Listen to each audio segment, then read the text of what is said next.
and it's a pleasure to see each of you today on our international online conference, Female Artists as an Icon of National Modernization. And today we are having our fifth panel, Lesia Ukrainka's works in foreign language translation. My name is María Shuvalova, and I'm going to moderate this panel. And our first presenter is Ígor Orzhitskiy from Karazin National University, with a presentation in Spanish, Lesia Ukrainka in Spain, Who and How. Please, Ígor, the floor is yours. You are going to have 15 minutes for your presentation. And after all presenters, we will have a discussion. So please, thank you. Thank you. Gracias. Entonces, ¿dónde está? Ante todo, me disculpo porque no estoy ante mi computadora, estoy en casa de mis amigos porque se me interrumpió internet y estoy buscando. ¿Ahora se ve? Sí, señor. Ah, muy bien.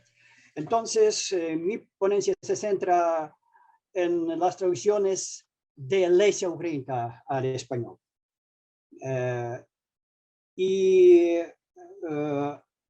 Yo voy a hablar del siglo XX, me limito al siglo XX, pues en lo que va del siglo XXI, solo sé que Tatiana Nijelovska, también participante de nuestro congreso, hizo traducciones, pero quedaron fuera de mi acceso. Hasta hoy he podido encontrar tres traducciones, tres libros, tres ediciones de obras de Lesia Ukrainka en español. Dos en Ucrania soviética y una en Filadelfia. A saber, en las catacumbas, ¿dónde?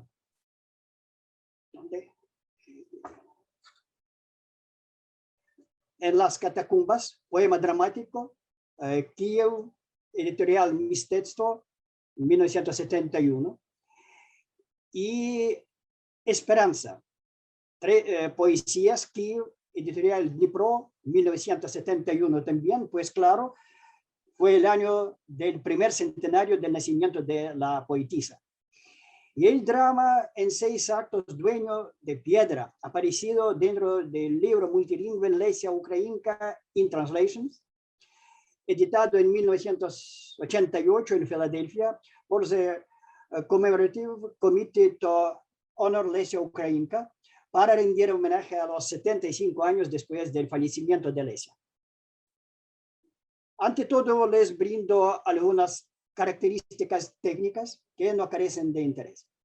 Las dos ediciones ucranianas son bilingües, mientras que el libro norteamericano contiene varias obras de Lesia, traducidas al inglés, alemán, español, francés, croata, portugués e italiano. Pero los originales ausentes. La tirada de En las catacumbas es de 1.100 ejemplares, la de Esperanza tiene 3.000. No tuve suerte de encontrar la misma característica dentro del libro Lesia Ukrainka in Translations. En las catacumbas está profusamente ilustrado por Mykola Storozhenko, solo 3 ejemplos. Esperanza tiene únicamente el retrato de la poetisa de la mano de Vasil Cheban. El libro norteamericano presenta la foto del monumento de Lesia de autoría de Mikhailo Chereshnyovsky, erigido en 1975 en Toronto. En las catacumbas contiene el epílogo, bilingüe también, escrito por el doctor en letras Oleg Babushkin, persona muy decente, criticada en la época soviética por su patriotismo ucraniano. Esperanza está prologada por el universitario Arseny Shchuk, pero su texto solo se da en español. Desconozco quién de los 3 autores del poemario hubiera podido efectuar la traducción del prólogo. La autora de la introducción en inglés al libro multilingüe norteamericano es Natalia Pazuniak, la secretaria de Estado del último gobierno de la República Popular Ucraniana en el exilio. Y ahora pasemos a lo más esencial, o sea, a los traductores. En las catacumbas está traducido por Juan Borisiuk. La traducción de Esperanza es la obra de un trío, César Astor, o también Astor, porque se da también esta acentuación, pero la mayoría de las fuentes lo escribe sin el acento gráfico, por eso voy a decir Astor. Entonces, César Astor, Juan Borisiuk y José Santacreu. Y Dueño de Piedra está traducido por Petroklub en colaboración con el profesor Carlos Jiménez. De los 5 nombres mencionados, uno es totalmente enigmático para mí, es de Juan Borisiuk. Así que si uno sabe algo de este personaje, por favor, añadan alguna información después de mi ponencia o comuníquenme. Es una persona enigmática. Hasta hoy nadie ha podido proporcionarme cualesquiera datos acerca de este personaje. Parece que fuera emigrado ucraniano a la Argentina y luego vuelto a Ucrania, repatriado. He leído en su traducción una importante novela boliviana, editada en Ucrania soviética todavía. Tradujo también muchas obras de Mikhailo Kochubinski. Eso es todo que sé de él. César Astor Betoret sea tal vez la figura más controvertida, según los datos contradictorios que existen sobre él. Por cierto, yo no tengo fotos de los 2 productores de los que estoy hablando. Durante la guerra civil, perteneció a los carabineros que se alinearon con la República.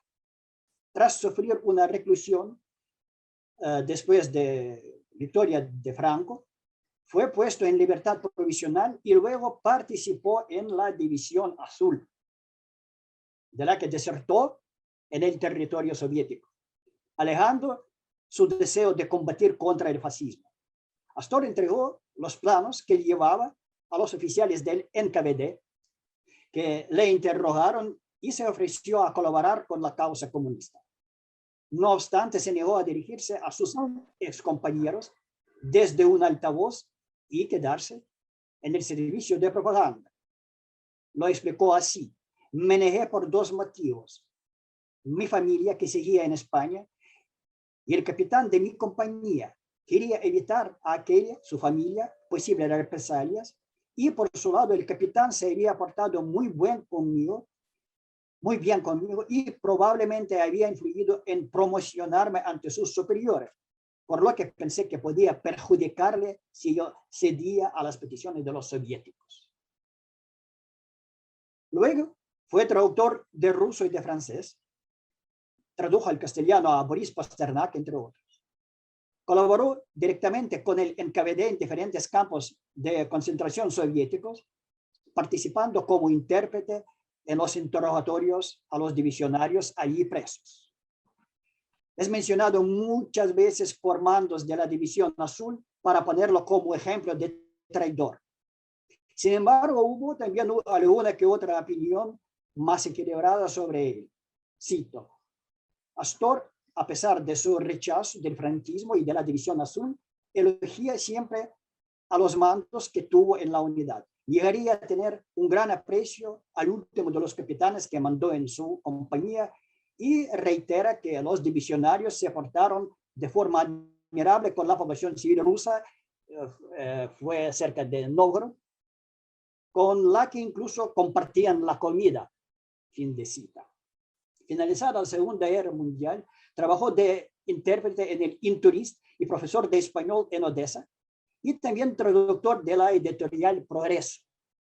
Fue casado con Victoria Rodríguez Campos, nacida en 1933, bastante joven, más joven que él, que desconozco el año de nacimiento y muerte de César Astor. Tampoco desconozco. Entonces, ella, durante su estancia en la URSS, trabajó de obrera en varias ciudades, particularmente en Kharkiv. Los dos se repatriaron en 1977. Con José Santacreu Manzanet, todo es más simple y que yo diga impecable. Nacido en 1909, ingresó en el Partido Comunista de España en 1931. Combate en trincheras durante la guerra civil y después de la derrota aparece en 1939 en Leningrado y en 1946 se incorpora a la redacción española de Radio Moscú en calidad de locutor. En febrero de 1959 ingresa en la redacción española de la revista Literatura Soviética, destinada a la divulgación en el extranjero de las literaturas de las repúblicas que formaban la URSS.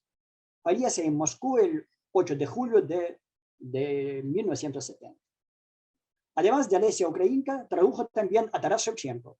Sin embargo, por lo que se ve, no tuviera contactos directos con la tierra ucraniana, a diferencia de César Astor.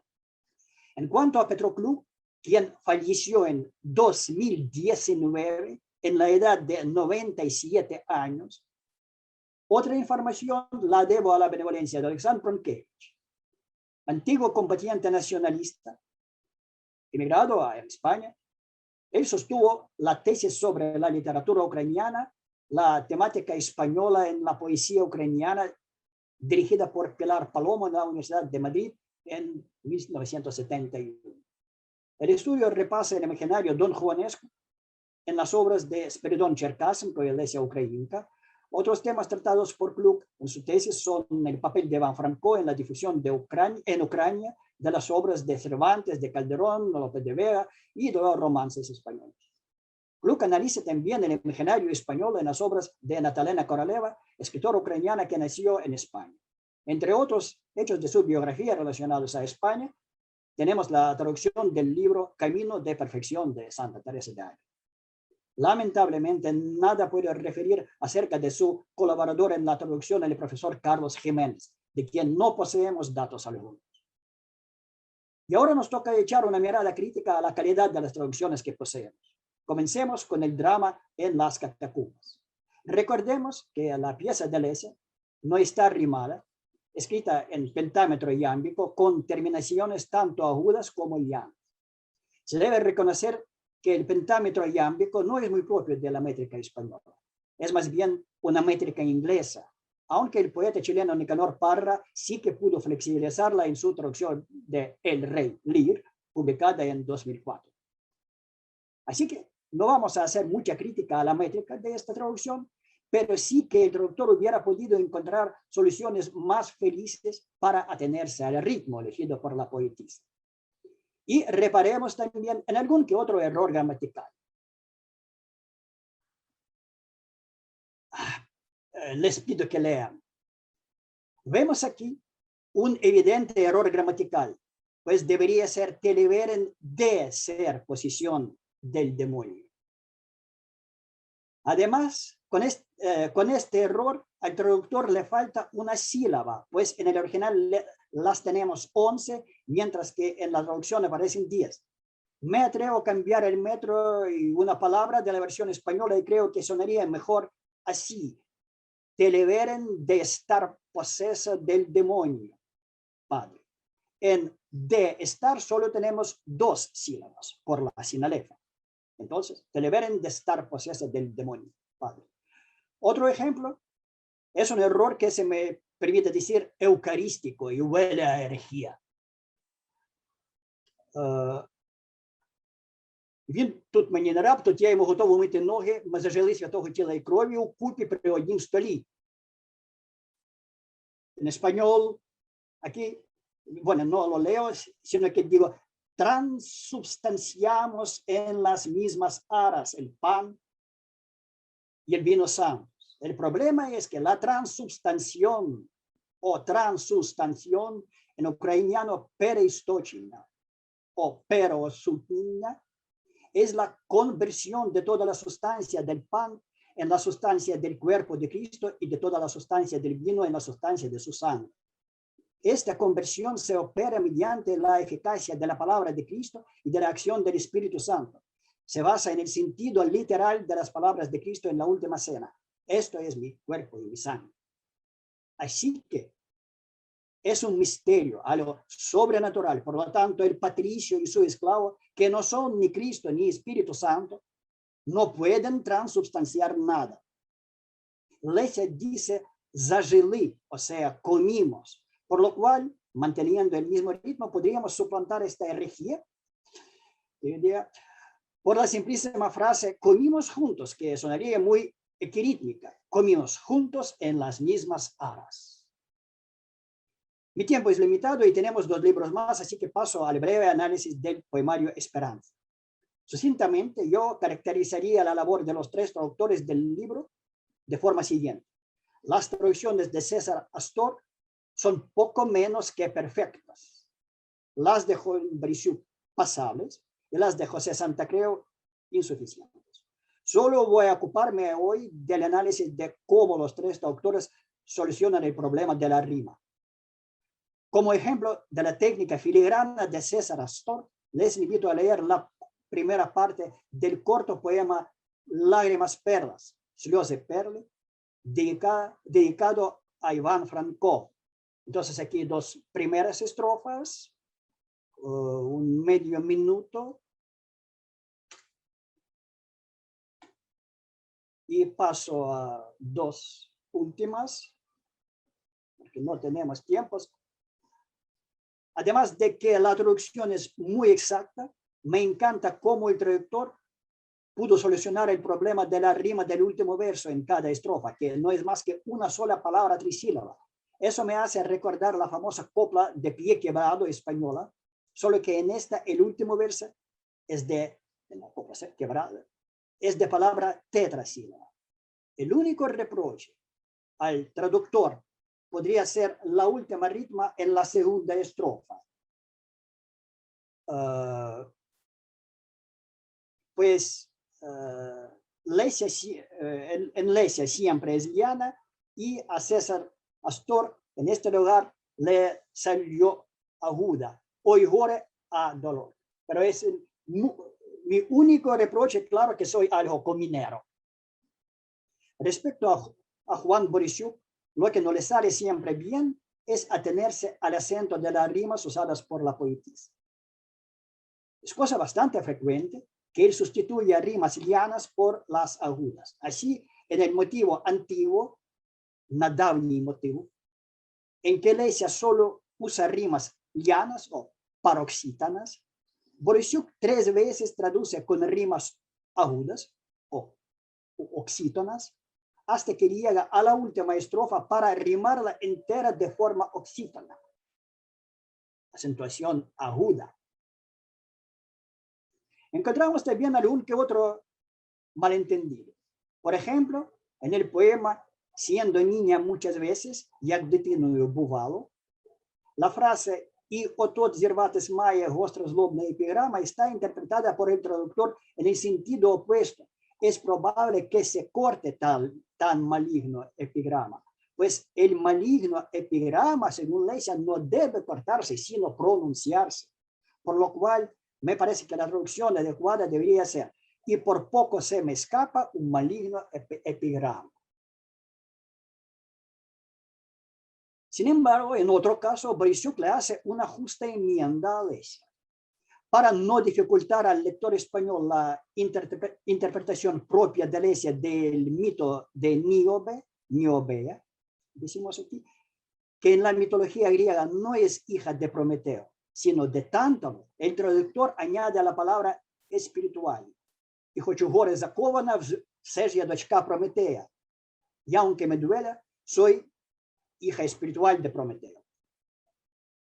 Completando la reseña de este libro, caracterizo muy breve una traducción de José Santacreu, a quien lamentablemente siempre le falta la destreza de rimar. Como ejemplo, propongo ver la famosísima palabra mía di, ¿por qué no eres? Slovo, чому ти не тверде криця. Un minutito para ver 3 primeras estrofas.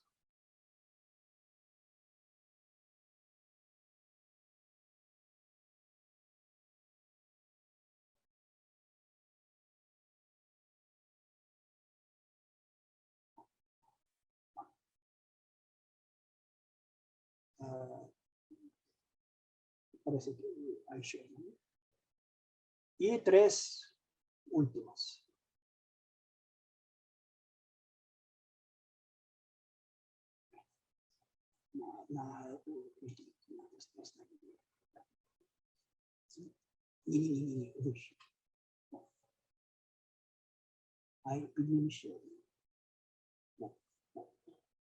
Se ve que la rima ausenta.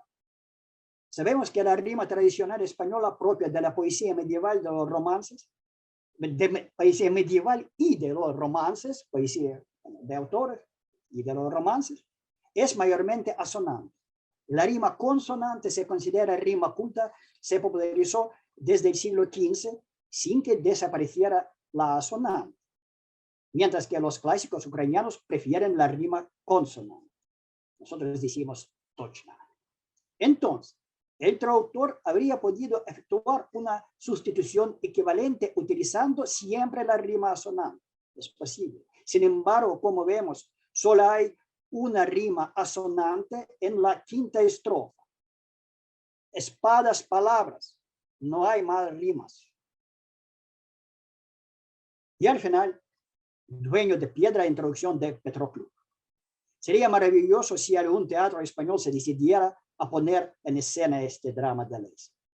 Seguro que interesaría mucho al público español, pues la visión de nuestra poetisa es tan inesperada e imprevista. De eso ya se habló en el marco de nuestra conferencia. Es doña Ana quien somete a don Juan a su voluntad, lo que lleva a la muerte de este. Pero la traducción, a pesar de ser muy buena, igual necesita enmiendas. Por lo tanto, en vistas de una eventual escenificación española, traigo la atención a algunos momentos erróneos. Se podría buscar más, pero carecemos de tiempo. Ante todo, me parece dudosa la traducción de la palabra de Lesia grandeza, aplicada a doña Concepción como grandeza con S, palabra que no existe en el español. Según la RAE, grande en este sentido simplemente adopta el género femenino con el respectivo artículo. Entonces, la grande, grandeza no existe, yo lo verifiqué. A finales del acto primero, al hablar con Esganarel, don Juan le contesta a su sirviente a su pregunta. А ну ж ви розминетесь, то що я буду тут робити з нею? Нічого, ти собі в таверну підеш. En la traducción, la parte final de la respuesta, вона ж до чоловіка піде, se pierde. Dear Igor, you have 1 minute to finish presentation. Bueno, entonces, la última. En el último acto, el traductor tergiversa el sentido de las palabras de doña Ana, reprochando a don Juan. Було взаємне полювання тільки, por favor, lean. Tal vez matasteis en vez de llamasteis, puede ser un error de imprenta, que los hay más en esta edición. Pero la palabra perseguido en vez de louchi da el sentido inverso a lo que dice Ana, puesto que louchi es quien persigue, no perseguido. Al español se traduce como montero y significa un oficio de cazador, una persona que busca y persigue la caza en el monte. Y no me parecen adecuadas en la traducción las últimas palabras de don Juan. Porque estoy perdido, es más bien ya propao, mientras que menenema tiene sentido más existencial. Yo optaría por algo como ya no existo o desaparezco. Terminando, espero que si va a ser preparada una edición de poesía de Lesia Ukrainka en España, mis reproches con mineros sirvan de alguna manera. Muchas gracias y disculpen si yo he excedido el tiempo. Gracias. Thank you, dear Igor. It was really interesting. Please stop sharing your slides. Okay. In a second, I would like Disculpe. Thank you. Thank you. And we are inviting Maryna Marchuk, editor-in-chief, Compás Publishing House, with a presentation in Spanish, Alfonsina Storni in Ukraine, a history of translation and problems of receptions. Maryna, the floor is yours, please. Thank you, Maria. Now I will speak Spanish. But I will need that you give me the permission to share my presentation.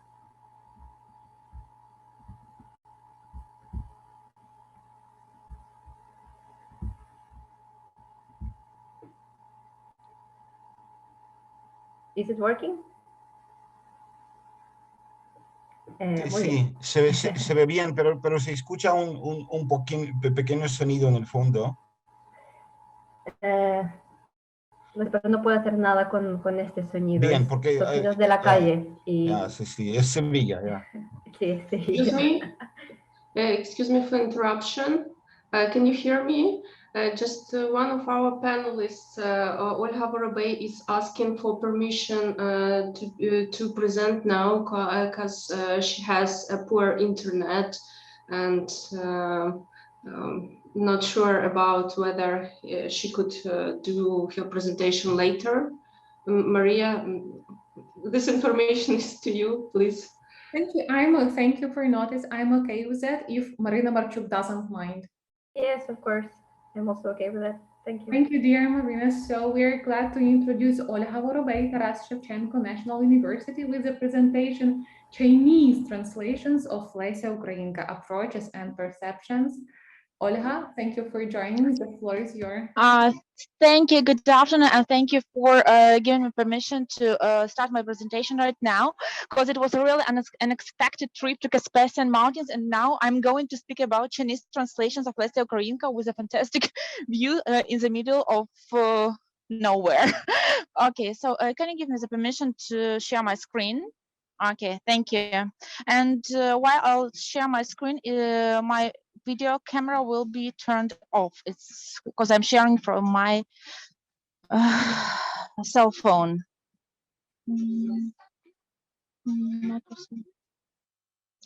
Okay, so let me start, and today we are going to speak about Chinese translations of Lesia Ukrainka, Approaches and Perception. I would like to start from historical background. Why? Because usually when we speak about literature, we should pay attention to historical events which took part in those moments. Lesia Ukrainka's poetry in Chinese was published for the first time in the early 1920s, when Chinese society was undergoing a really dramatic modernization of all spheres of life.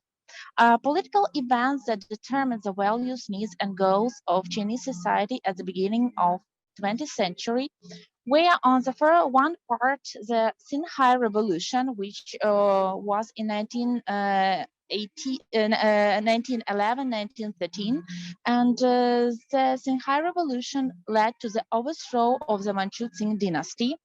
And the other part of this dramatic modernization was the May 4th movement for the national liberation, which started a new era of modernization of the country in really various aspects, but primarily in cultural, educational, ideological, and political spheres. The noteworthy feature was that at the beginning of 1920s, in Chinese fiction, discourse could be imaged two opposite tendencies. The first one was focused on the strengthening the subjective principle in the literature, with an emphasis on individual characteristic, emotions, and perception of the lyrical hero. It was inherent especially in the artistic imagination of the representatives of Tuanzao She, the Creation Society, who and the poets and artists of this society were involved in translation of the works of European Romantic poets, such like Byron, Heine, Goethe, Shelley, Schiller, etc. And thus they were also inspired by these authors. The main criterion for choosing text for translation in this case had always been the artistic concept. Unfortunately, Lesia Ukrainka's poetic texts, which were spiritually closer to the European Romanticism, were not examined by Chinese artists in such discourse. Instead, the ideological orientation of the work of the Ukrainian poetess attracted the attention of supporters of the second direction, realistic one. And by the way, it's very interesting to know that Romanticism, symbolism, and realism in China were the main ways for literature simultaneously and during 30-40 years at the beginning of the 20th century. And the members of that society were the Society for Literary Studies. They were headed by the really famous writer, critic, and public figure, and his name was Mao Dun. And the members of this literary society believed that literature should reflect human life, and the object of its image should be blood and tears of the humiliated and offended people. Just from this point of view, Mauldin interpreted the poetic verse of Lesia Ukrainka. By the way, you can see him on the photo in that glasses, guy in glasses. In 1921, in the thematic issue of Xiao Shuo Yue Bao, a short story monthly, which was devoted to the literature of enslaved peoples, Mauldin published his own translation of Lesia Ukrainka's dramatic poem, The Babylon Captivity. The criterion for choosing this drama for translation was a social historical concept, which Mauldin mentioned in the foreword. The literature of each nation reflects its national character, a fusion of historical, social background, and the leading ideas of the time. It is quite remarkable that the primary source of Mauldin was the English language edition, 5 Russian plays, with 1 from Ukrainian.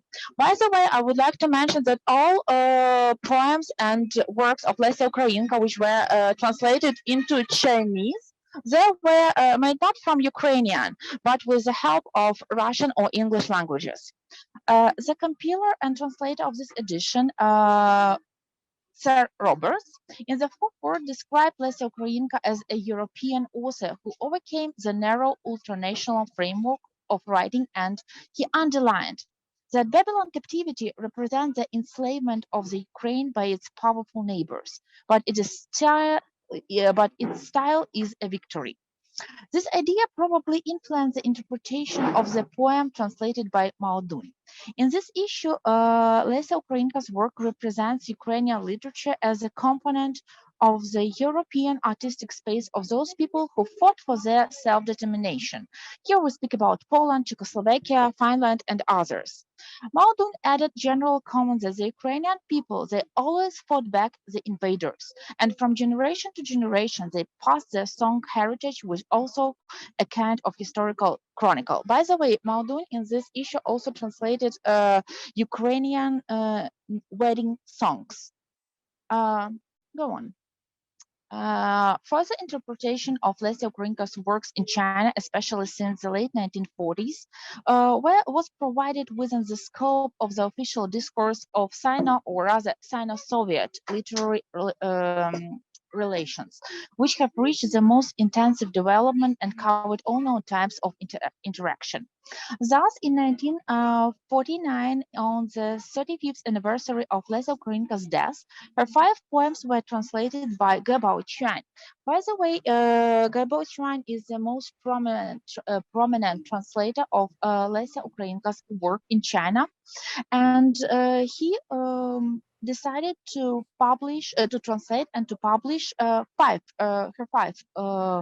poems, and notably My Path, Hope, Vain Tears, Evening Hour, and Sing Oh My Song. In this issue was also published the article of the Soviet critic Eichler on Lesia Ukrainka, in which the author presented a canonical version of the poetess Fighter. Again, we speak about. Do you hear me? Yes, I can hear you. Okay, I see somebody didn't turn his microphone.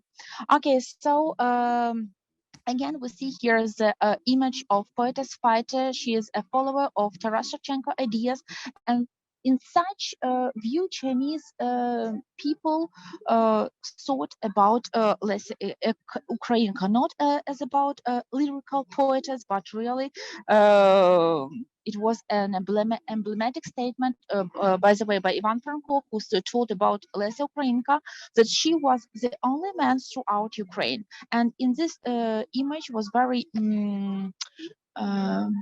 I can't say that native, but very familiar and for Chinese. Because this conception was up to meet the ideological requirements of Chinese literary criticism. So researchers based themselves on it almost until the end of the 20th century. Ideological cliches often used in those articles describe Lesia Ukrainka as a writer of the revolutionary democratic trend. Again, the main theme of her poetry is resistance to despotism and the struggle for national liberation. Her poems are full of revolutionary democratic ideas and love for the Ukrainian land and people. Again, we can find such sentences as in her works, she highly praised the courage and fervor of the fighters for a better future for the whole mankind, etc., etc. So, due to this Sino-Soviet literary relation, the image of Lesia Ukrainka and was as a revolutionary, and translators, they were looking only for such poems for translation, which could represent her in this way. However, the translation practice in China was not so radical, and it could be found not only ideological but also aesthetic factor in the choice of text for translation. There is a well-known Ukrainian Orientalist, Olha Ognieva, and she drew attention to this in her article, Family Canon and Lesia Ukrainka's Personal Path. She analyzed the above-mentioned translation of Gebao Chuan in terms of reception of Lesia Ukrainka's works in Chinese poetic tradition, and is noteworthy that the researcher paid considerable attention to the personality of the translator, and thus she paid attention to the poem Вечірня година, the evening hour, and in this in her article Olha Ognieva traces the aesthetics of yin-yang, Chinese yin-yang contrast, which is quite inherent in the traditional Chinese poetry. And she finds figurative and emotional association with the works of Chinese classics like Li Bo, Xie Lin Yun, Ou Yuanxiu, etc. But overall, her concept is interesting and promising. Also requires a really wider range of typological comparisons and for deeper textual analysis. But why? As I have mentioned above, all translations to Chinese were made from Russian or English, and the researcher didn't pay enough attention to the important problem of mediation of Russian language, Russian translation, for translation to Ukrainian literature works. And speaking about that article of Olha Ognieva, she claims that in the line of the poem Evening Hour, Вечірня година, orchards and white hearts everywhere. Yeah, in Ukrainian this sounds like кругом садочки, біленькі хати. And in Chinese, Gebao Chuan, he deliberately introduced the image of snow. And if we speak about Chinese translation, we could find such stanza.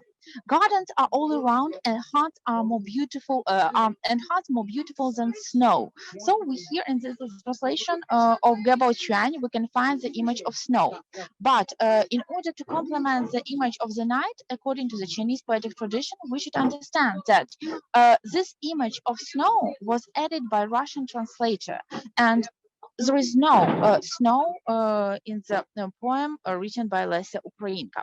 And I would like to draw your attention to this really problem of translating Lesia Ukrainka's works, which were made by Chinese, because really throughout the 20th century, all her works were translated exclusively from Russian texts, and only in the 21st century her texts were translated from Ukrainian, but I will speak about them later. It is obvious that the Chinese translation was significantly influenced by the interpretation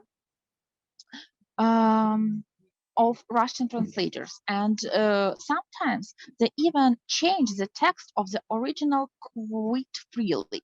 Thus, in 1962, in the journal 世界文学, which could be translated like World Literature, there were published 4 poems of Lesia Ukrainka, and in this case, they were translated by Mai Xinhe.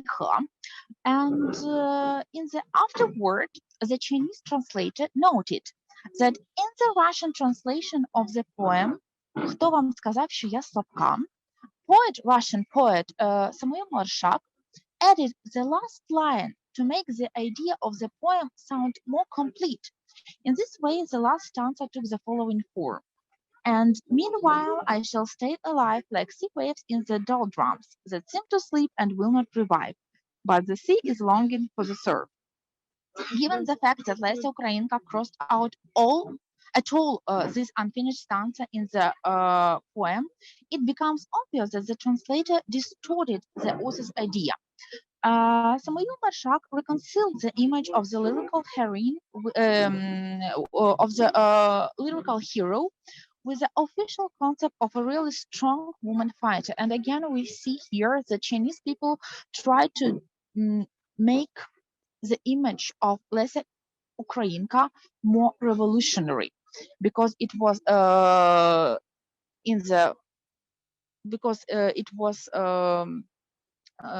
they needed it for their ideological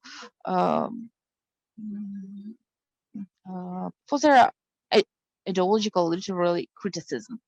And Meissen here, the translator who translated the evening hour, he did it on purpose, and he consciously reproduced the same concept in his translation.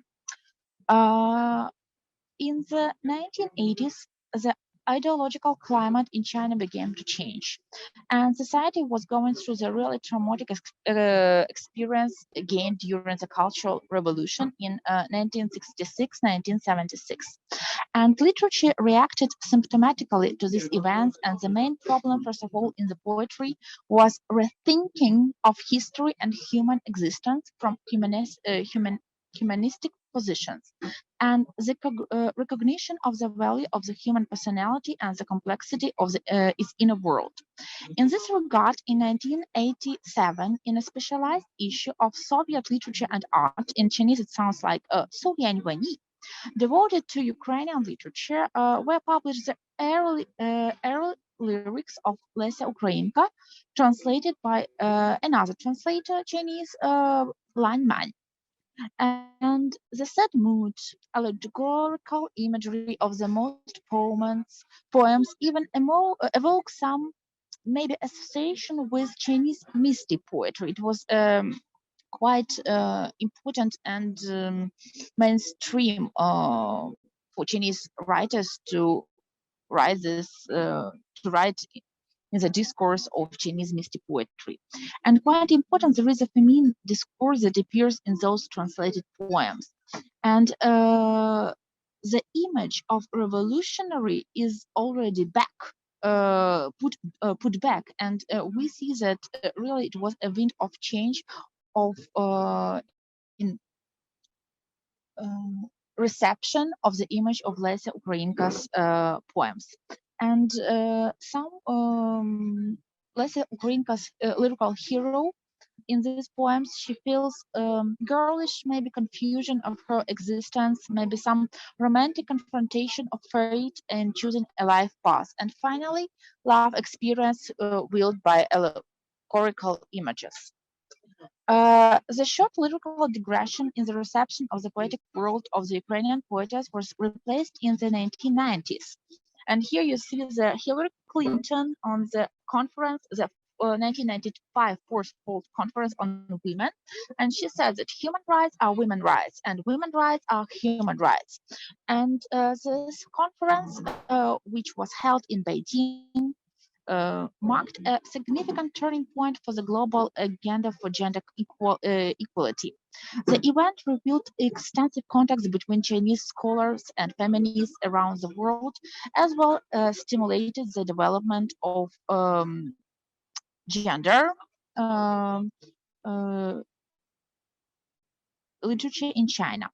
An anthology, 梅奥女自随选 Selected Women's Poetry of Europe and America, was published as a part of the conference, and it contained iconic, according to Chinese compilers, works of prominent poets from the ancient Greece up to the 20th century. The anthology included 2 poems of Lesia Ukrainka translated by Li Hai, the poetic manifesto My Path, Мишлях, and the revolutionary march Чего марсельскую песню чуды? Why is a Marcel song heard? From the series Песни про волю, Songs of Freedom. The lyrical hero of this work is a determined, strong, freedom-loving woman who meets feminist ideas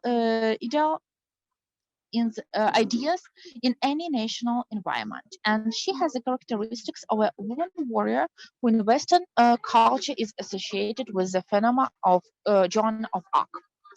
21st century. Further translation, and speaking about the translation in the 21st century of Lesia Ukrainka, they were made as a part of compilation of poetry collections of world classics. Thus, in 2017, to the 25th anniversary of the establishment of diplomatic relations between China and Ukraine, there was published anthology of Ukrainian and Chinese literature, which contained translation of the lyrical prose of the poetess. And these first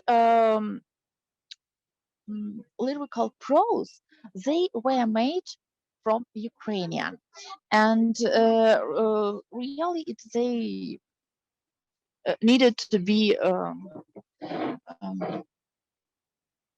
learned and researched, because it's really interesting to understand how nowadays Chinese translated this prose, and especially knowing Ukrainian.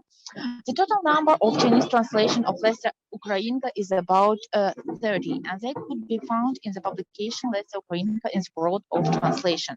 By the way, all this translation, now I will try to turn off my demonstration. Wait a minute.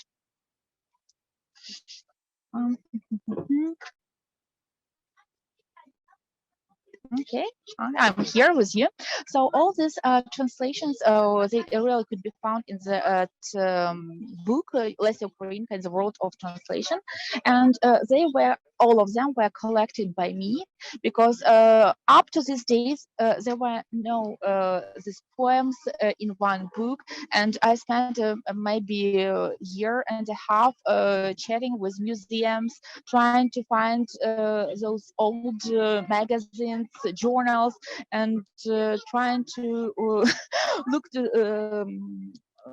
that characters to understand, because all the journals really were too old, and having this book of translations of Lesia Ukrainka in Chinese. And by the way, I would want to underline that poems which I found I translated to modern Chinese language, because they were written on old Chinese language, and it's a really good base for our sinologists, for researchers to understand and how Chinese translated Lesia Ukrainka, and this is a really good basement for further translation. Thank you for your attention, and if you have any questions, I will answer all your questions. Thank you, dear Olha, for an amazing job. It was extremely interesting. We will have discussion after our two another presenters will give their speech. I hope you will be able to join the presentation. And now I'll try my best. Mm-hmm. Thank you. Thank you very much. Thank you. Thank you. And Maryna Marchuk, thank you for understanding and for helping us. And please, the floor is yours. Thank you. Let's try again sharing the screen. Buenas tardes a todos. Hoy hablaré de Alfonsina Storni, a quien Ígor Orzhitskiy, poeta y traductor ucraniano, argentino naturalizado, llamó reiteradas veces la más talentosa del canon de poetas latinoamericanas.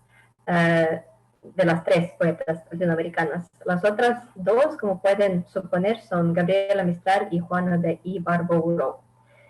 Teniendo en cuenta el marco ideológico de este congreso, me pareció oportuno levantar la cuestión de la recepción de la obra de Alfonsina Storni en Ucrania, puesto que ella, a la par con Lesia Ukrainka, también es considerada icono de modernización nacional, pero en su caso argentina. Y mi ponencia girará en torno de la leyenda o del mito de Alfonsina, que combina tres imágenes: mujer transgresora, poetisa romántica y suicida trágica. Y lo que yo pretendí con mi investigación fue indagar en esas imágenes e investigar su transición, su migración en la cultura ucraniana. Y uno de los epítetos que más se le atribuye a Alfonsina es transgresora. Vamos a ver qué quiere decir. En un artículo dedicado al feminismo y transgresión en las obras de Alfonsina Storni, leemos: Alfonsina era transgresora primariamente en el campo de su vida personal, y eso se refleja en su poesía. Y según la autora de este artículo, lo transgresor de su vida era haber elegido ser madre soltera en una época cuando ello se consideraba poco aceptable y hasta vergonzoso. Y además, dice el artículo, ser escritor no se consideraba un trabajo verdadero, y menos aún ser escritora. Por lo tanto, Alfonsina Storni termina por ser docente y así se queda en el marco de lo permitido, la enseñanza de los niños, un rol considerado natural para mujeres. Y si bien estoy de acuerdo con lo expuesto, considero necesario profundizar un poco. Vamos a ver, Alfonsina Storni tiene en su haber 8 libros de poesía, uno de ellos en prosa, y 10 obras de teatro. Merced al apoyo del Estado de Argentina como ganadora de premios nacionales y municipales de literatura, ella recibe cargos docentes en varios establecimientos públicos donde dicta conferencias sobre el arte escénico o imparte clases de castellano y aritmética. Y además su participación en diferentes diarios y revistas mediante poesías, columnas femeninas, encuestas de opinión, comentarios literarios y entrevistas es constante hasta su último respirar.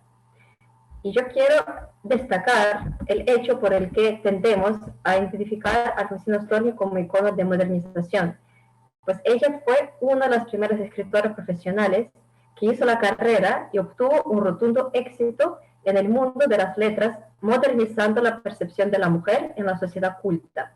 Insisto que ello era lo verdaderamente transgresor de su vida y no el detalle personal de que tuviera un hijo extramatrimonial, como suelen destacar los eruditos, entre ellos el mismo Ígor Orzhitskiy. Y la imagen de la madre soltera, por lo tanto desdichada, en vez de una profesional exitosa, asimismo es bien acogida por la prensa ucraniana. Cito: a pesar de que la crítica siempre hablaba bien de sus obras, la imposibilidad de una felicidad personal dejó una huella profunda en su vida y un día la trajo a la orilla del mar, de donde Alfonsina nunca regresó. Bueno, se sabe que Alfonsina se suicidó. Aquí vemos un claro ejemplo cómo se expresa el mito de Alfonsina hasta en la cultura ucraniana. Pero la naturaleza de este mito de Alfonsina, como de otras mujeres creadoras, es decir, el mito de una poeta infeliz y fracasada como mujer, todavía queda por investigar. Otro elemento del mito de Alfonsina es que fue una poetisa romántica. La obra de Alfonsina Storni se suele dividir en 2 épocas. En los primeros 4 libros de Alfonsina se siente una repercusión muy fuerte hasta imitación del estilo modernista, como el de Rubén Darío o de Leopoldo Lugones. Y su poesía a menudo se limita a lo personal, a lo confesional, y uno de los temas principales de este poemario sí es el amor. Pero a partir de la publicación del poemario Ocre, la poesía de Alfonsina va perdiendo su abundante lirismo y sentimentalismo para dar lugar a la inteligencia y al pensamiento. Y Alfonsina pretende liberarse de la estética modernista y entra en el ámbito de lo experimental. La propia poeta expresaba su preferencia por el primer modo de escribir, mientras que el público prefirió su poesía de la primera época, cargada de mariposas y de mieles románticas. De allí que en el imaginario colectivo Alfonsina se quedara como una poetisa romántica. Y el mismo aire cursi envuelve su nombre en ucraniano. En una reseña leemos: me gustaría conocer a esta poeta, tomar con ella una fragante infusión, un café fuerte, negro, hablar sobre los pequeños detalles, los que está lleno el mundo y lo fina que está la piel cuando uno ama, y así por estilo. No obstante, en la otra reseña que yo he encontrado, con un bello título, Si vale Alfonsina Storni, un fantasma del Nobel, observamos una lectura más reflexiva y penetrante. No exenta de cierto aire de ironía, la reseña critica gravemente el estilo pre-ocre de Alfonsina. Y aquí cito, la primera impresión que da Alfonsina es una poeta que ama. Sin embargo, a la continuación, la autora la reseña pasa de un tono atacante a indulgente y reivindica a la poeta. Estas imágenes son creadas por otra Alfonsina, también ama las flores y los símbolos eternos, todavía tiende a formas sólidas, pero puede decidir a crear un verso libre. Es más una artista que una mujer. Y en la parte de conclusión, la reseñadora se dice fascinada por esa transición del cordocentrismo, es decir, filosofía del corazón, a un nuevo modelo del mundo, de lo clásico a lo experimental y del siglo XX al espíritu de la literatura actual. Y las reseñas anteriormente citadas se basan en la lectura del libro Antología Poética de Alfonsina Storni, que salió en el año 2009 bajo el sello de la editorial Calvaria, una editorial ucraniana. La traducción de un centenar de poemas escogidos para esa edición ucraniana fue realizada por Grigori Latnik, de cuya autoría también son los libros de traducciones de Gabriela Mistral y Jorge Luis Borges. Y a pesar de la relevancia y unicidad, esta edición tiene unos cuantos puntos débiles. Y para comenzar, el retrato utilizado en las primeras páginas del libro no es de Storni, sino de Julia Burgos, poeta puertorriqueña. Este hecho, a primera vista anecdótico, demuestra el escaso conocimiento que tenemos de Alfonsina Storni en Ucrania. Y viene el caso señalar que Alfonsina nunca fue considerada como una mujer hermosa, e Ígor Orzhitskiy, comentando su vida personal, la llama sin ningún circunloquio fea de rostro. Y en esta simple frase se plasma otro elemento esencial del mito de Alfonsina, que de hecho la vincula con el mito de Lesia Ukrainka, la supuesta fealdad de ambas. Y en cuanto a los orígenes de este paradigma heroico, Oksana Zabushko en su libro Notre Dame d'Ukraine teorizaba que se basaba en el miedo a la feminidad que obliga a desexualizar a una mujer destacada. Otro componente de la edición ucraniana, sobre el cual nos gustaría prestar la atención, es el resumen que dice: la antología presenta poemas de todos los libros de la destacada poetisa de América Latina, cuya obra literaria se equipara a la herencia creativa de la famosa chilena Gabriela Mistral, Premio Nobel de Literatura. Con razón, en una de las reseñas anteriormente citadas por mí, se levantaba la pregunta si valía a Alfonsina Storni ser el fantasma de la Premio Nobel. Es verdad que en muchas ocasiones se ha comparado y contrastado las vidas y obras de Alfonsina Storni y Gabriela Mistral. Sin embargo, tal introducción suena especulativa y puede llegar a tergiversar la recepción de Storni en Ucrania. Cuelga decir que dicho libro carece de prólogos y epílogos, lo cual también influye a cómo el lector asimile e interprete su obra. Pero todo expuesto no quita al libro el mérito de ser la única y la más amplia antología de poesía de Storni en ucraniano. Además, la selección de poemas de esta edición es sumamente representativa y se hace un hincapié en la poesía madura de la autora de la segunda época de su obra.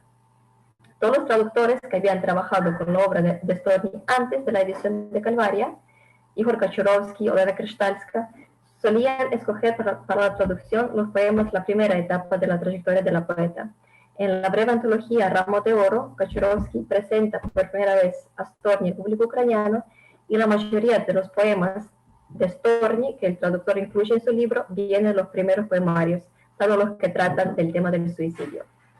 Y lo mismo ocurre con las traducciones de Olha Krystalska, que aparecieron en el año 1998 en la antología de la poesía argentina, siglo XX. El problema de aquellas traducciones era que reflejaban solo un lado de su poética e inspiraban la imagen de una poetisa romántica.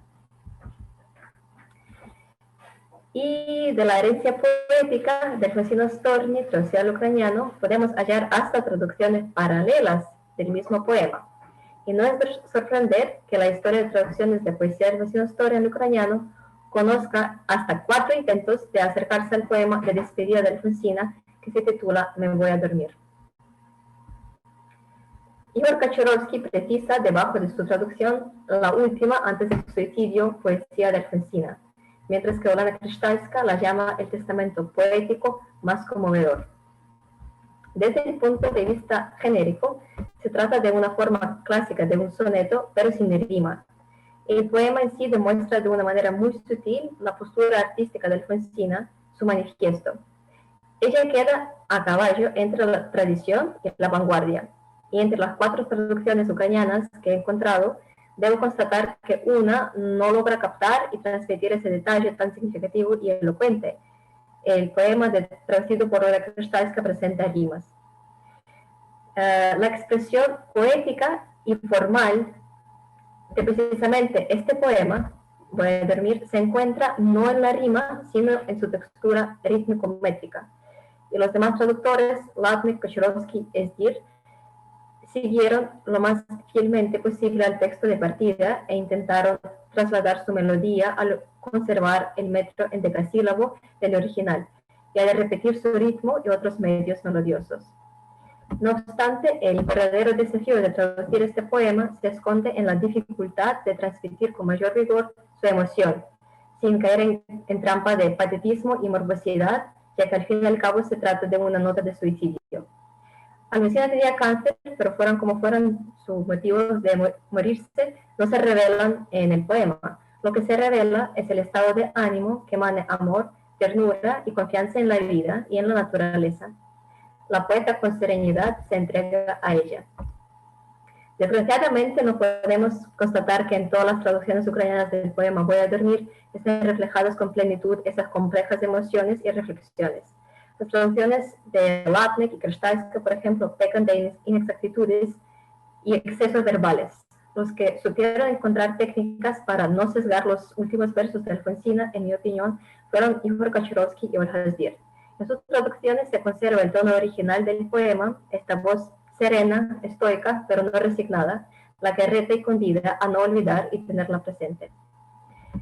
En conclusión, las traducciones paralelas del texto Voy a dormir presentan la ventaja de poder compararlas y comprender mejor a la poeta, y al mismo tiempo el elevado interés por parte de los traductores ucranianos, particularmente por este poema, contribuye a la recepción de Alfonsina como una suicida trágica.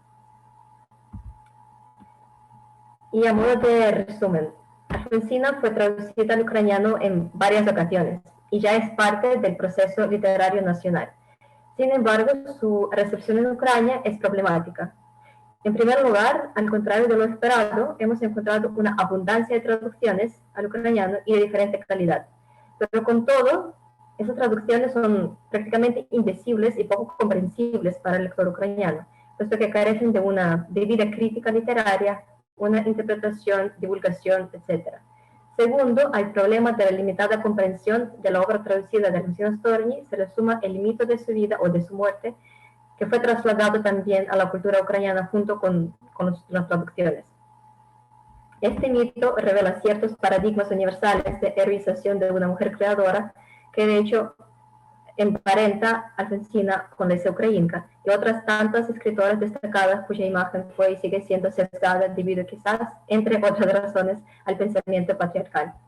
En definitiva, hablando de las mujeres creadoras como iconos de modernización, a esas alturas yo creo necesario modernizar, justamente esta palabra, modernizar nuestros propios conocimientos sobre ellas, la crítica, las traducciones, releer, repensar y actualizar su recepción en el mundo conforme al pensamiento contemporáneo. Muchas gracias por su atención.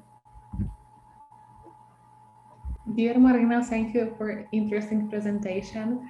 And our next speaker is Olha Marchuk, National University of Kyiv Mohila Academy, with the presentation English translations of Lesia Ukrainka's fairy drama, The Forest Song, the issue of rendering culture bound items. Olena, the floor is yours. Yeah, thank you very much. Can you hear me? Yes. Can I share the screen with you? Sure.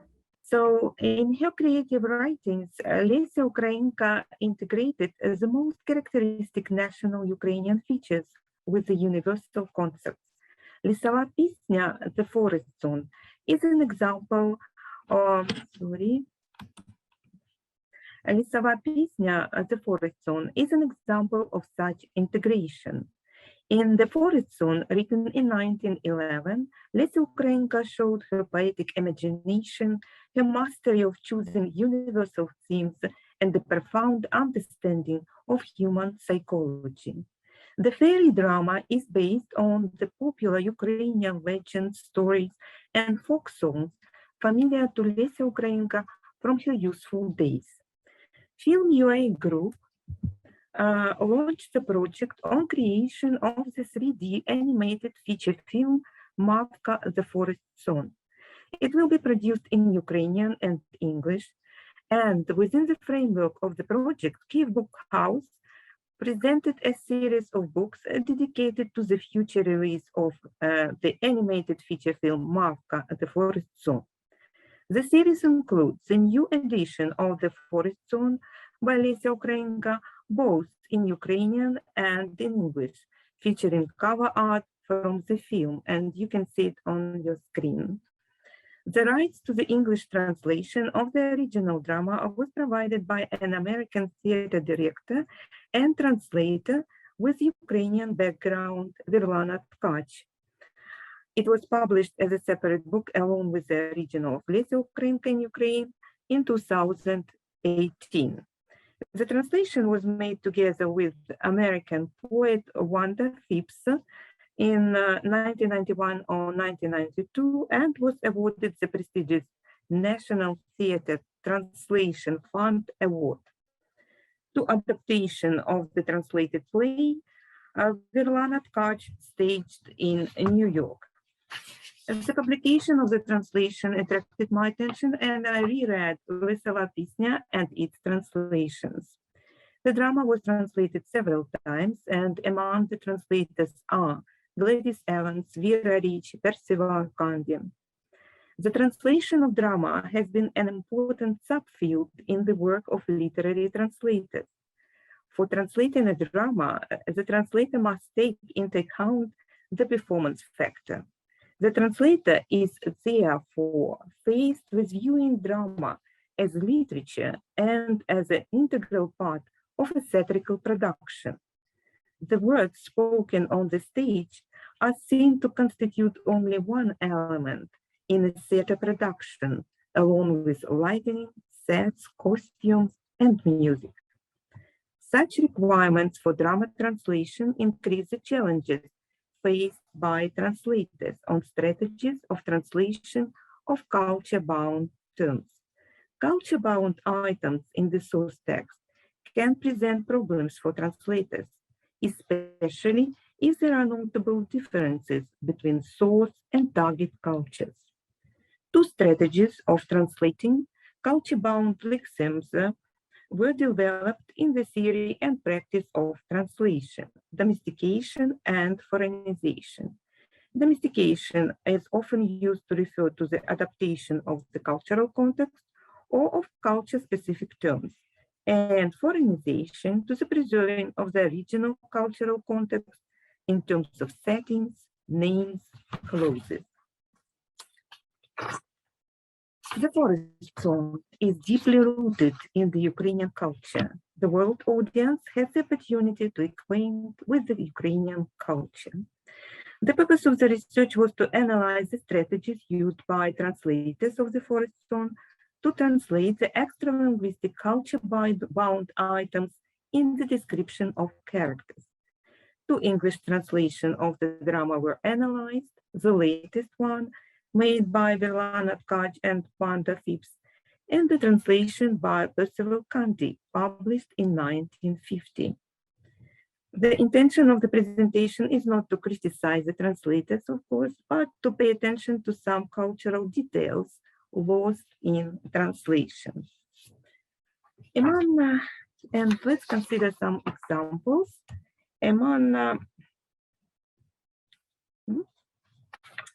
So among the main human characters, so here are the works we used for our research.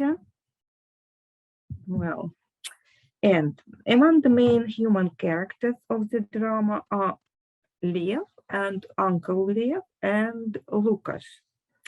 Lesia Ukrainka was very precise in describing Uncle Lev and Lukash.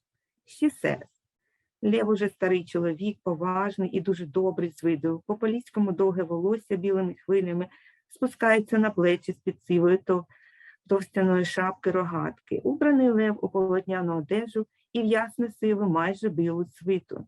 На ногах постолі, в руках кловня малий єтерець, коло пояса на ремці ножик, через плече виплетений з лика кошель, торба на широкому ремені. The passage is, of course, challenging to translate. The general approach used by Verlana Tkach and Wanda Phipps is foreignization, but the main strategy is generalization and omission. Strategies are generalization and omission. So in their description of Uncle Leo or Uncle Leo, so they omit several elements of his clothing and use generalization, traditional clothing. But the generalization, traditional clothing, will be informative only for someone who is familiar with the traditions of Ukraine, of a particular region, and of a particular time. So we may read that Uncle Leo is old, he looks stern, but has a generous heart. His long gray hair flows down his back. He is dressed in traditional clothing made of coarse cotton. He carries a fishing pole, has a knife stuck in his belt, and a bag over his shoulder. So the translation made by Verlana Tkach and Wanda Phipps, we compared with the translation made by Percival Candy in 1950. So, and we can see that Candy is more precise and is translating or is trying to translate every detail given in the original text. So there was an elderly peasant, gray, but with a very kindly face. In Parisian style, he wears his hair long, falling in a white fullness on his shoulders from beneath his square cap of great felt. He is dressed in coarse hempen clothes, over which he wears a very light gray smock. His high boots are made of bast. In his hand he carries a fishing net. A knife is stuck in his belt, and on a broad strap across his shoulders he carries a basket made of woolen felt. Lukash, another very important character in Lisova Pisnya and Ukraine, Lesia Ukrainka also gives the precise description of Lukash in her drama. So Lukash дуже молодий хлопець, гарний, чорнобривий, стрункий, в очах ще є щось дитяче, убраний так само в полотняну одежу, тільки з тоншого полотна. Сорочка випущена, мережа на білю, з виложистим коміром, підрізана червоним поясом, коло коміра і на чохлах червоні застіжки. Світелень немає, на голові бриль, на поясі ножик і ківшик з лика на матузку. Well, if we analyze the translation made by Verlana Tkach and Wanda Phipps, we can see that again, they are using generalization and use the traditional clothing. Luke is a young man, tall and good-looking, with a childlike gleam in his eye. He is also dressed in the traditional clothing, but its fabric is finer. He wears a straw hat and carries a knife and a bag. Well, and again, Candy is precise and is trying to find the equivalence for each detail given in the original text. So, and we can see that Lukash is a very young man, sturdy, black-brown, handsome, with a still childish look in his eyes. Like his uncle, he is dressed in hempen clothes, but a finer view. His shirt, hanging outside and belted, is embroidered in white, with an open collar fastened with red knots at both collars and cuffs. His belt is of red leather, and on his head is a straw hat.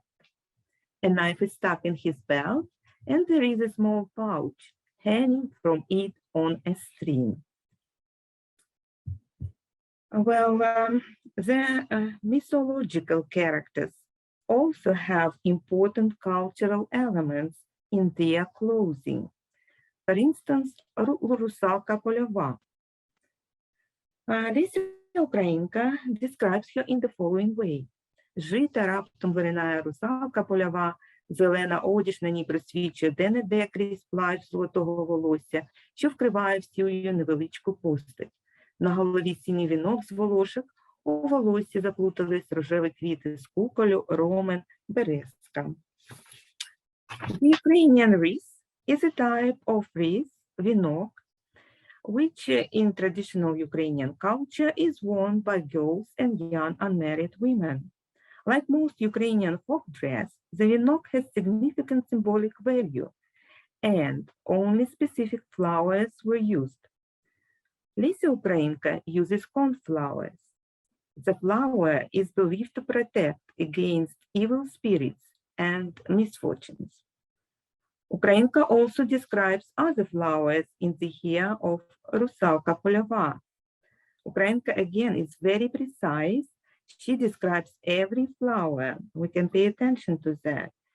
So Rusalka Polova has field, bindweeds, ox-eyed daisies, corncockles in her hair.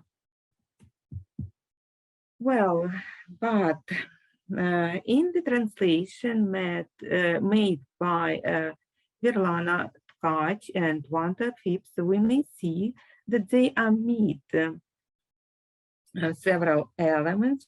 For example, they omit the description of the dress, and they use cornflowers, but omit other flowers. So in our opinion, such strategy reduces the brightness of the image of Rusalka Polova. Kandi is again more precise in the description, but instead of wreath, Rusalka has fillet and daisies, and he generalizes other flowers. So we can see around her head, she wears a blue fillet and daisies, and other field flowers are twinned in her hair. One more important symbol, very important symbol of Ukraine, plant symbol, is Kalina, Gelder rose. Gelder rose is one of the national symbols of Ukraine and is mentioned in many folk songs and featured in art and embroidery. In the drama, Kalina is used several times. We can also see Gelder rose on the dress of Mavka. В неї ледве можна пізнати мавку, вона в чорній одежі, в сивому непрозорому серпанку, тільки на грудях красніє маленький калиновий кучечок. For Mavka, Kalina is her blood. So, злидні, дай калину, оту, що носиш коло серця, дай. Та Мавка відповідає, це кров моя. Verlana Tkach and Wanda Phipps use again generalization, and instead of berries of Gelder rose, Mavka has a cluster of red berries. Well, and Kandi, in this case, he substitutes the berries of Gelder rose with nosegay of cranberry blossom. So we can see, although hardly recognizable, it is Mavka. She is dressed in black with a gray opaque veil, and her only ornament is a tiny nosegay of cranberry blossom on her bosom. So the image, the image of Mavka with a strong cultural symbol of Ukraine is lost, unfortunately, in translation. So the research shows that the strategies of omission or generalization or substitution or substitution with other symbols influence the cultural value of character, images, and reduce their cultural brightness. That's it. Thank you very much. Thank you, Olena, for interesting presentations. And now we have time for questions. So please, if you have a question, you may write it in our chat or raise a hand and ask it.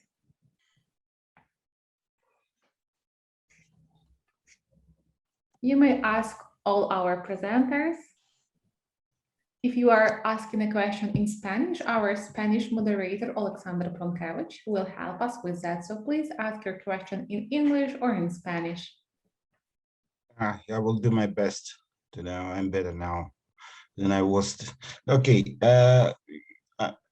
Is it okay if I ask this question in English?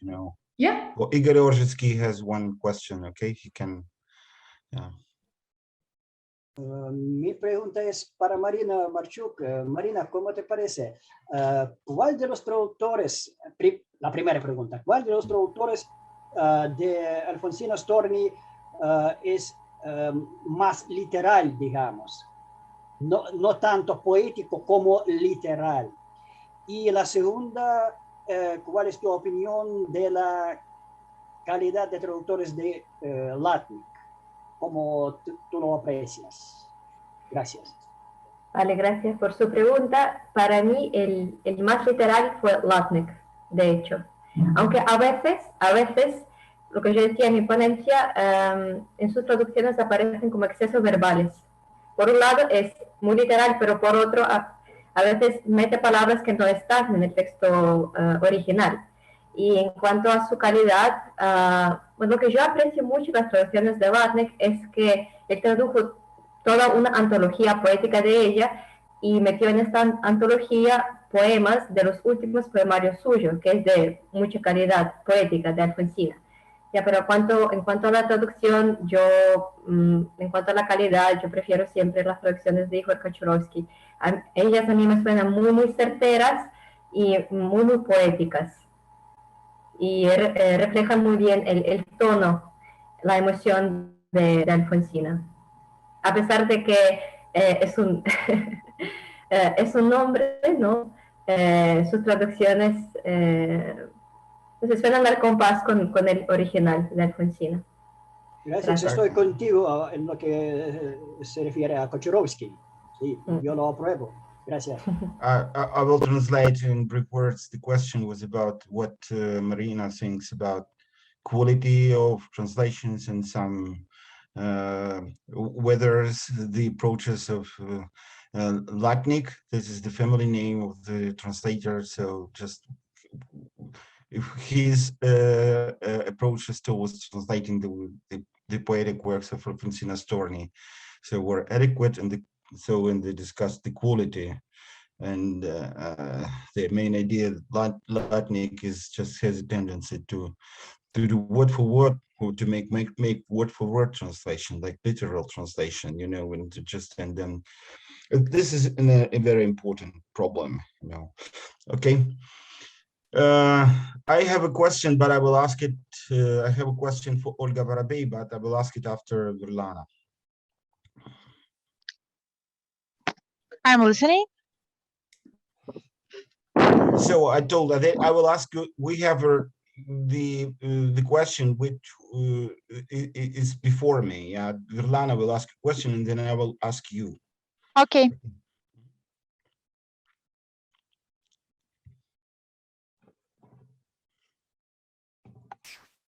Hi, can you hear me now? Yeah. Can someone hear? Am I heard? Yes. Okay, great. I maybe have a question or maybe a statement. I have a feeling that one of the things that needs to be discussed here really is who are these translations made for? Because it's only when you recognize the audience, the intended audience of a particular translation, can you really discuss it. And our translations, yesterday there was a panel that talked about well, there's all these translations in English, how come no theaters are doing it? Well, because none of the translations were done for the theater or for an English-speaking theater.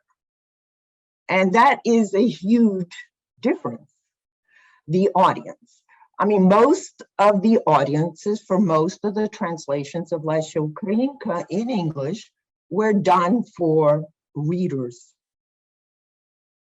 Nobody sees the character descriptions in a theater.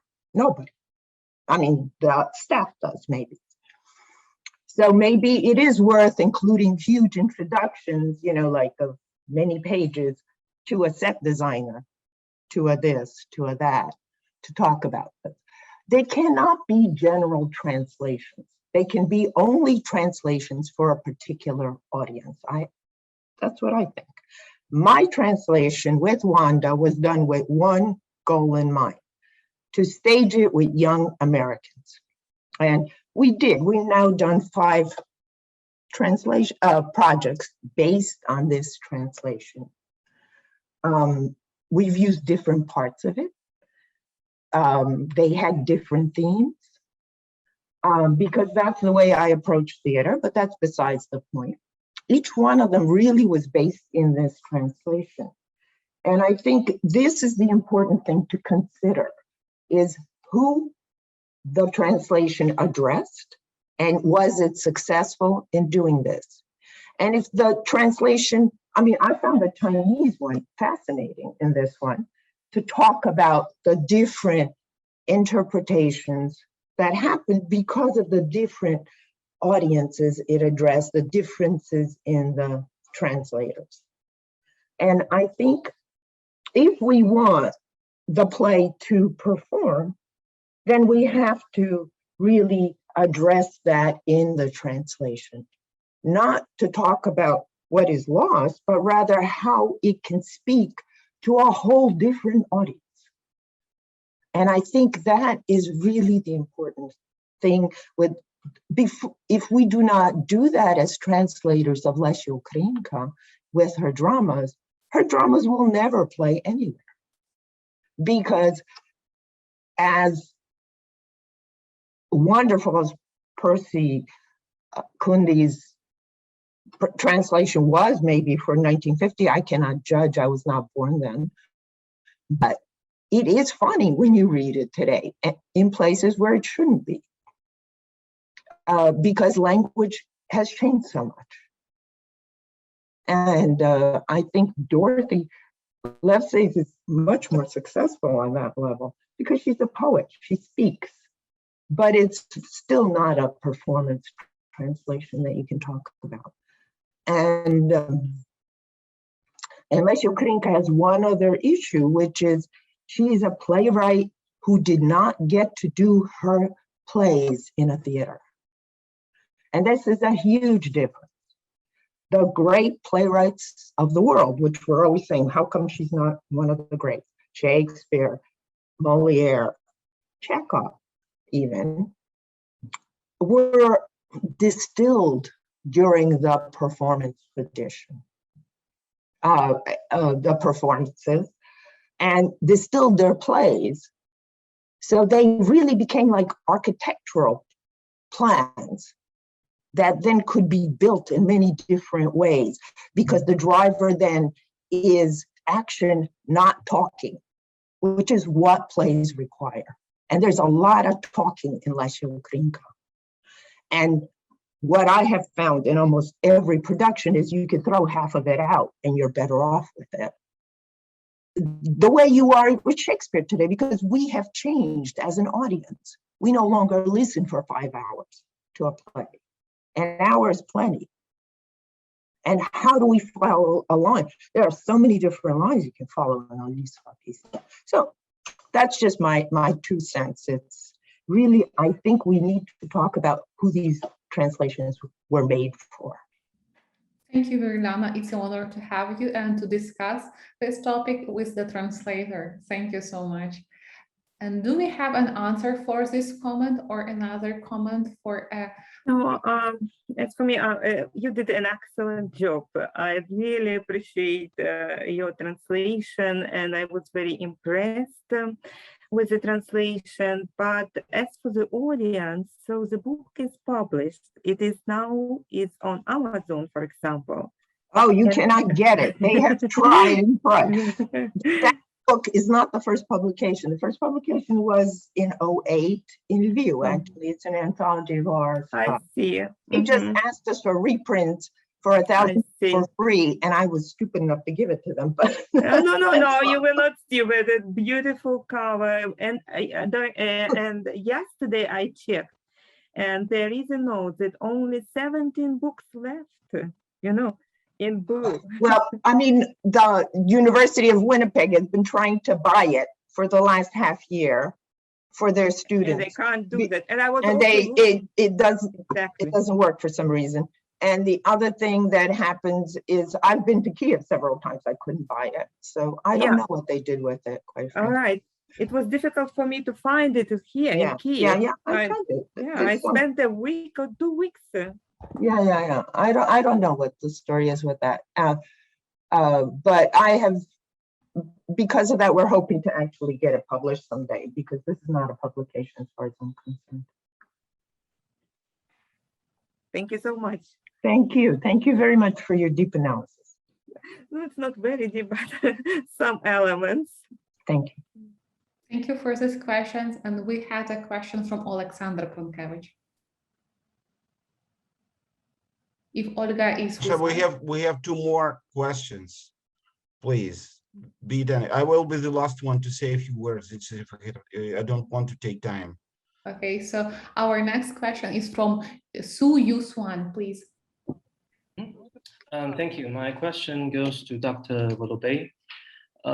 First, thank you very much for your presentations. Very informative, and your hard work in collecting the works. I have 2 very basic questions. The first is, you mentioned that the translations, they're translated from Russian in the 20th century, and only recently they're translated from the 21st century. So I'd like to ask, did you find any cases that there are something mistranslated or something lost, like from these 2 different languages? Because as I know that, for example, the translator Ge Baoquan, he translated some poems of Shevchenko, and he translated in earlier times when he knew only Russian. But later on, he learned some Ukrainian, so he actually edited some his own translation in later times. The second question is, did you find any cases of mistranslation or any amendments because of the ideological concern? Because as I would imagine, in China, there could be some kind of censorship issues because of the authority. Maybe there's something over-exaggerated, some kind of socialist elements in Ukrainka's works or this kind of stuff. Thank you. Thank you for the question. And speaking about Russian meditation of the Russian language, all translations of Lesia Ukrainka's poems were made from Russian because translators, they used Russian books. They didn't have Ukrainian poems for translation, and usually how this work, they took book not only written by Lesia Ukrainka, but it was several poems by different writers, and very often they didn't even recognize who's Russian writer, who's Ukrainian. Sometimes they even spoke about Lesia Ukrainka as a Russian writer, you know, and it's really very hard sometimes to understand how was this poem translated, and really it should be taken into consideration. Okay, I will give you an example. The poem My Path was translated 4 times, 4 different variants of translation, and they differ due to ideological climate. To Chinese translators, they changed sometimes stanzas, they changed some verses, they used not even other words, but they really changed the they changed the order of verses due to ideological climate. And this may be my answer to your second question, that it could be found the influence of some socialism or some really ideological climate in the poems. But in the same way, all translations were stopped maybe in the 1970s, 80s, and by Chinese writers and translators, and only in the 21st century, the graduates of Ukrainian University, of Lviv Ukrainian University, they made these translations of lyrical prose. And here also it's a little bit doubtful, because those Chinese translators, they live in Ukraine and they already got influence of Ukrainian cultural life. And it's really a little doubtful, the not doubtful the translation. And here we can see linguocultural, real linguocultural influence in those translations.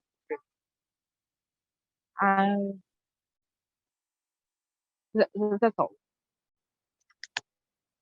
Thank you. Thank you. Thank you. And the next question is from Roman Veretegnik. Please, Roman. Thank you, Maria. First of all, I had the great pleasure of working on being one of the editors on the article about Chinese literature and Lesia Ukrainka. It's a fantastic article, and it's coming up in our new edition of Kyiv Mahila Humanities Journal. So thank you for the talk. But I have a comment, and I don't know if Vitlana is still here. Yeah, I'm here.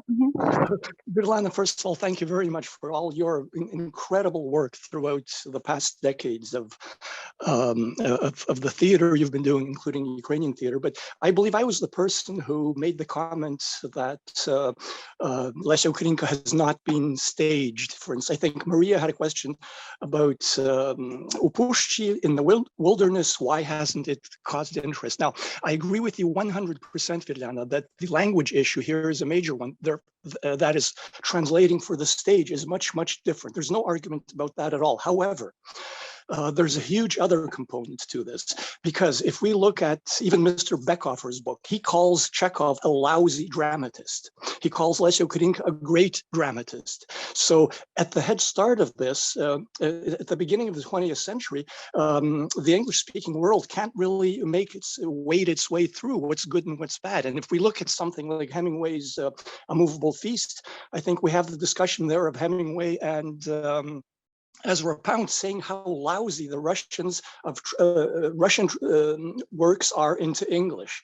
So, however, also we can look at all the criticism about the awful translations of Strindberg, Ibsen, and other dramatists like that when they started coming out. Yet the world was interested. So there's this huge, obviously, I'm sure you'll agree with me, cultural component to it. If we don't care, that is, if the target audience doesn't care what Ukrainian culture is, doesn't want to know about these Ukrainians, who are they? The plays themselves, whether they're translated for the stage or not, will not arouse interest and will not cause, for instance, a feminist group to say, hey, we want to stage this great feminist dramatist. So obviously, I agree with you again, 100% about the language issue, but the issue is much broader than that, I believe. Sorry for the comments, thanks. Thank you, Roman. Virnana, please, do you want to answer?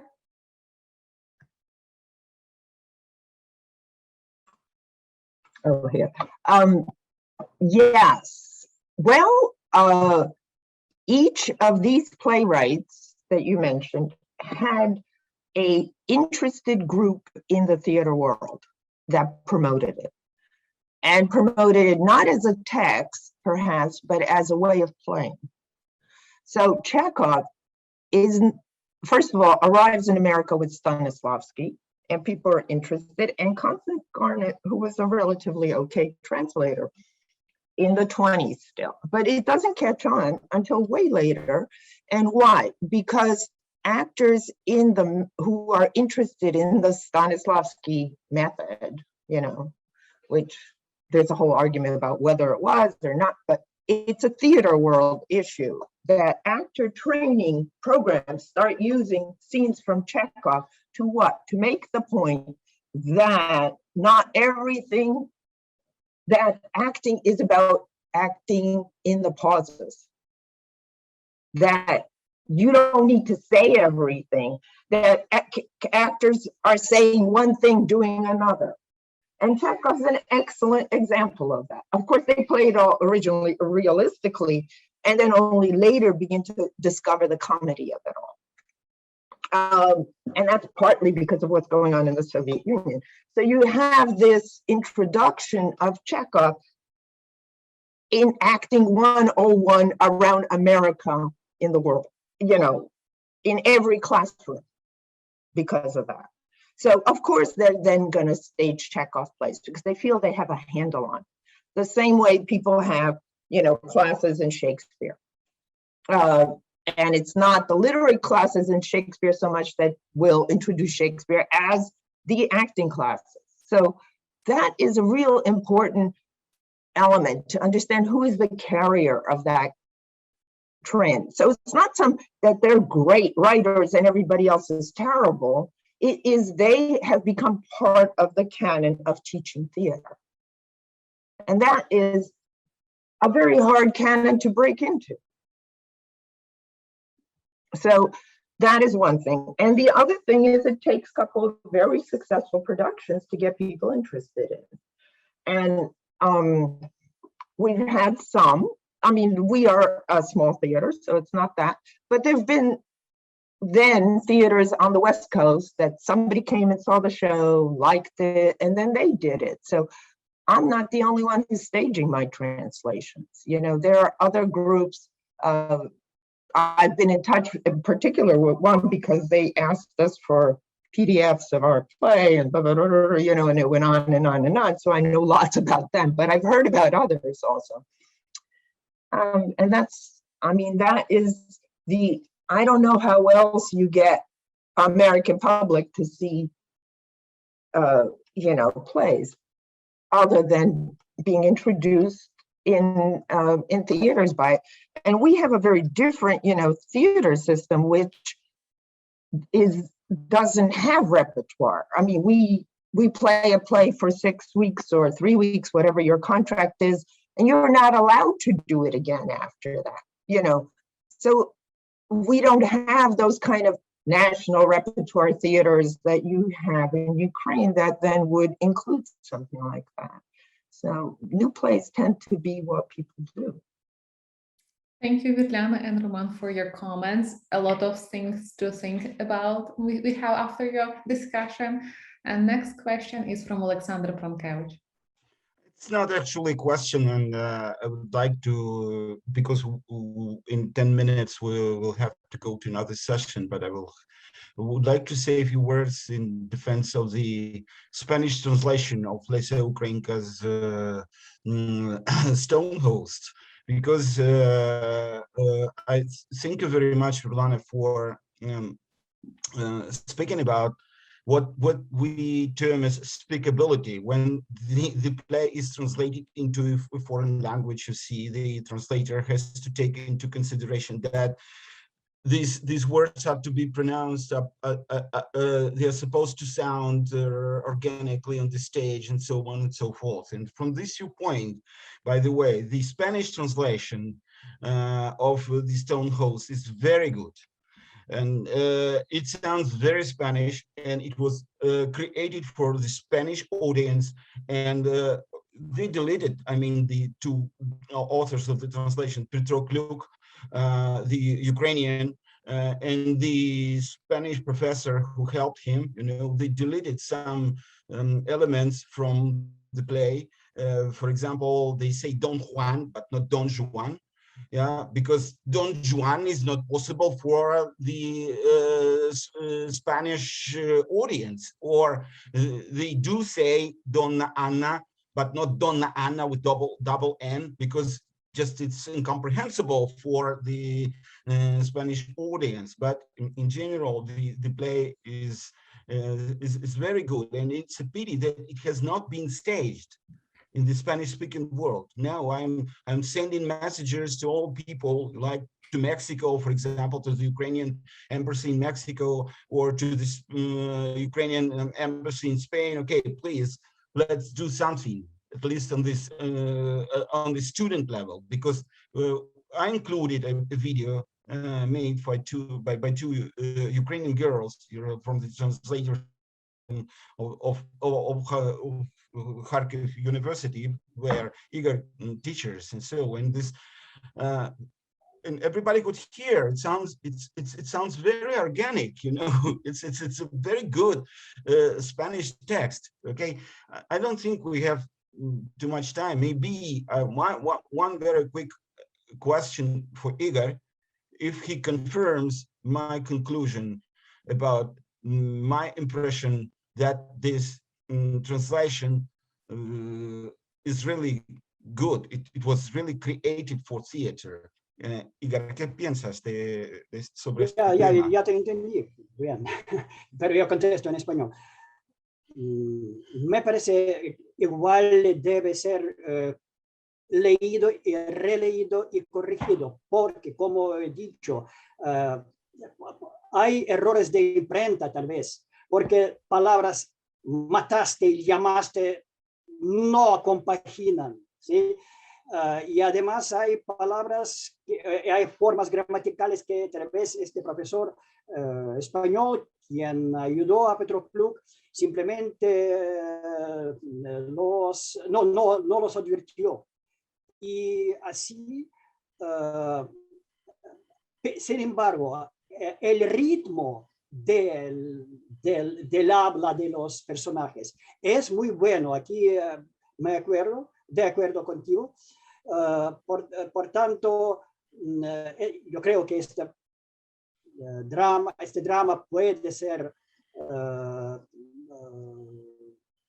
significado en España. Sin embargo, necesita una labor anterior de traductores, o por lo menos buenos conocedores del español ucranianos, y buenos poetas o traductores españoles. Igual debe ser corregido. A pesar de que, repito, que la sintaxis suena bien. Lo que advertiste tú cuando acababas de elogiar a mis muchachas. Sí, por eso les fue fácil aprender. Ellos no leían este texto de ningún papelito, sino lo aprendieron de memoria. Así es mi opinión. Gracias. So in brief words, Ígor agrees that the rhythm and of translation, and it sounds very organic, but it must be revised. Yeah, because he found some grammar mistakes, some other cultural mistakes, and he says, okay, it must be represented, but before doing this, so something else must be done about the text. Okay, I think. Thank you, everyone. Thank you for our Ígor, Maryna, Olena, and Olha, and thank for your questions, our dear audience. It will be a pleasure to see you at our next panel. A very, very interesting discussion. Thank you. Muchas gracias a todos porque ese debate ha sido muy interesante. Muchas gracias.